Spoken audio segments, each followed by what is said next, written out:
শিক্ষাপ্ৰেমী ৰাইজ তথা ছাত্ৰ ছাত্ৰী সকললৈ প্ৰথমেই আমি ডিব্ৰুগড় জাতীয় বিদ্যালয়ৰ তৰফৰ পৰা আন্তৰিক শ্ৰদ্ধা আৰু শৈক্ষিক অভিনন্দন জ্ঞাপন কৰিছোঁ।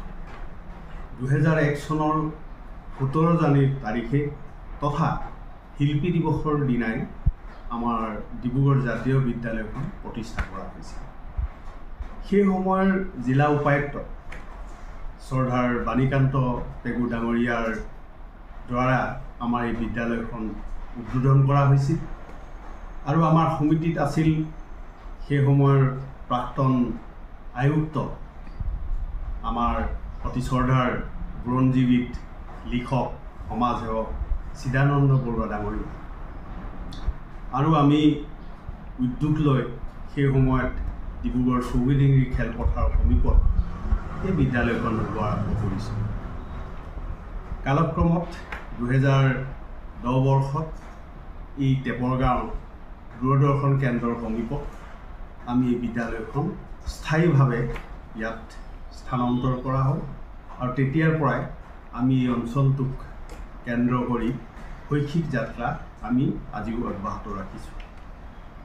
2001 চনৰ পৰা আজি 25 বছৰ ভৰি দিলে, অৰ্থাৎ 2025 বৰ্ষটো আমাৰ বাবে ৰূপালী জয়ন্তী বৰ্ষ। ইতিমধ্যে 17 জানুৱাৰী তাৰিখৰ পৰা আমাৰ বৰ্ষজোৰা কাৰ্যসূচী আমি হাতত লৈছোঁ। ইতিমধ্যেই আমি 6 মাহ কাল পাৰ কৰিছোঁ আৰু 6 মাহৰ পিছত আমাৰ সামৰণি পৰিব, অৰ্থাৎ 26 চনৰ আমাৰ 17 পৰা 20 জানুৱাৰীলৈকে আমি কাৰ্যসূচী ৰাখিছোঁ। যি কি নহওক, অসমীয়া জাতিৰ কলা কৃষ্টি সংস্কৃতি তথা পৰম্পৰাক সাৰোগত কৰি আমি অসমীয়া মাধ্যমৰ প্ৰতি গুৰুত্ব প্ৰদান কৰি এই ডিব্ৰুগড় জাতীয় বিদ্যালয়খনো আমি প্ৰতিষ্ঠা কৰিছোঁ। আমি ভাবোঁ যে মাতৃভাষাৰ অবিহনে দেশপ্ৰেম অসম্ভৱ। ঠিক তেনেদৰে মাতৃভাষা শিশুৰ মানসিক বিকাশৰ আধাৰ। গছ এজোপা যেনেকৈ লহপহকৈ বাঢ়ে, ঠিক তেনেদৰে এজন ছাত্ৰ বা এটি শিশুৰ যিটো জ্ঞানৰ বিকাশ, সেই জ্ঞানৰ বিকাশ হ'ব একমাত্ৰ মাতৃভাষাৰ যোগেদি। বিশ্বৰ সকলো প্ৰায় যিসকল শিক্ষাবিদ তথা ভাষাবিদ আৰু গৱেষণা কৰা যিসকল গৱেষক, তেখেতসকলে কৈ গৈছে যে মাতৃভাষাৰ অবিহনে শিশুৰ মানসিক বিকাশ অসম্ভৱ। অৰ্থাৎ মাতৃভাষাৰ জৰিয়তেহে ছাত্ৰ ছাত্ৰীক শিক্ষাদান দিয়াটো উচিত বুলি তেওঁলোকে পৰামৰ্শ আগবঢ়াইছে। দৰাচলতে মাতৃভাষাৰ অবিহনে শিশু তথা ছাত্ৰ ছাত্ৰীসকলে এখোজো আগবাঢ়িব নোৱাৰে।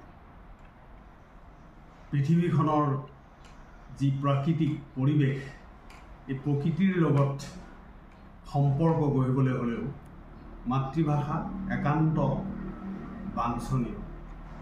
কাৰণ আপুনি প্ৰকৃতিৰ চাব, গছ লতা, তৰু লতা, ফুল ফল মূল, চৰাই চিৰিকটি, মাছকে ধৰক মাছ, বিভিন্ন মাছ, আকৌ আমাৰ খেতি পথাৰৰ কৃষি, গছ গছনি, হাবি লতা, ফুল, এই ইত্যাদি প্ৰকৃতিত যিমানবিলাক আমাৰ দৃষ্টিত আছে, এই সকলোবিলাকৰ যিটো নাম শব্দ, এই শব্দবিলাক মাতৃভাষাতহে পোৱা যায় প্ৰথম অৱস্থাত। আৰু পৰিচয় কৰি দিবলৈ মাতৃভাষাৰহে প্ৰয়োজন। অন্য ভাষাৰে আপুনি এই প্ৰাকৃতিক পৰিৱেশটোক পৰিচয় কৰি দিয়াটো সম্ভৱ নহয় আৰু উচিতো নহয়।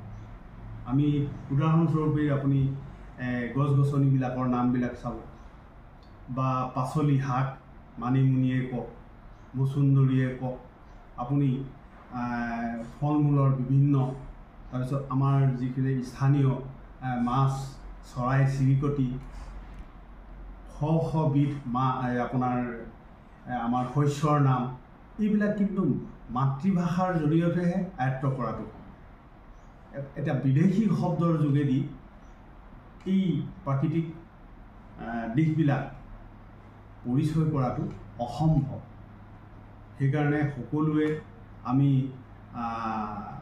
বিবেচনা কৰি শৈক্ষিক সমাজে এটি সিদ্ধান্ত ল'ব লাগে যে ছাত্ৰ ছাত্ৰীক বা নিজৰ সন্তানক যদি জ্ঞানৰ পথাৰত আমি আগবঢ়াই দিবলৈ হয় আমি মাতৃভাষাৰ যোগেদিহে আগবঢ়াই দিয়া উচিত। নহ'লে তেওঁলোকৰ জ্ঞান সীমিত হৈ থাকিব। যিটো জ্ঞানৰ প্ৰসাৰতা, যিটো উন্মেষ সাধন, এইটো মাতৃভাষাৰ জৰিয়তেহে বিকাশ লাভ কৰিব। সেইকাৰণে আমি আহ্বান ৰাখিছোঁ সকলো অভিভাৱকসকলে, যিসকলে নতুনকৈ নিজৰ সন্তান শিক্ষাৰ ক্ষেত্ৰখনলৈ আগবঢ়াই দিব খোজে, তেখেতসকলে আমাৰ বিনম্ৰভাৱে আহ্বান থাকিল যে আপোনালোকে নিজৰ সন্তানক মাতৃভাষাৰ যোগেদি শিক্ষা দিয়াটো আৰম্ভ কৰক। নহ'লে নিজৰ যিটো বিকাশ, যিটো ব্যক্তিত্ব বিকাশ, এইটোতো আধাৰুৱা হ'বই। তাৰ উপৰিও আমাৰ জাতিগত যিটো পৰিচয়, আমাৰ যিটো খিলঞ্জীয়া জাতি জনগোষ্ঠীৰ যিটো বিকাশ সৰ্বতো দিশত, সামাজিক হওক, অৰ্থনৈতিক হওক, ৰাজনৈতিক হওক, সকলো ধৰণৰ দিশ হওক আগবঢ়াই লৈ যাবলৈ মাতৃভাষাৰ জৰিয়তে সম্ভৱ হ'ব। এই কথাটো গুৰুত্ব সহকাৰে সকলোকে বিবেচনা কৰি মাতৃভাষাৰ বিদ্যালয়সমূহক আগবঢ়াই লৈ যাবলৈ আমি আহ্বান ৰাখিছোঁ। ডিব্ৰুগড় জাতীয় বিদ্যালয়ৰ তৰফৰ পৰা আমাৰ এই বিনম্ৰ আহ্বান আপোনালোকলৈ আগবঢ়াইছোঁ।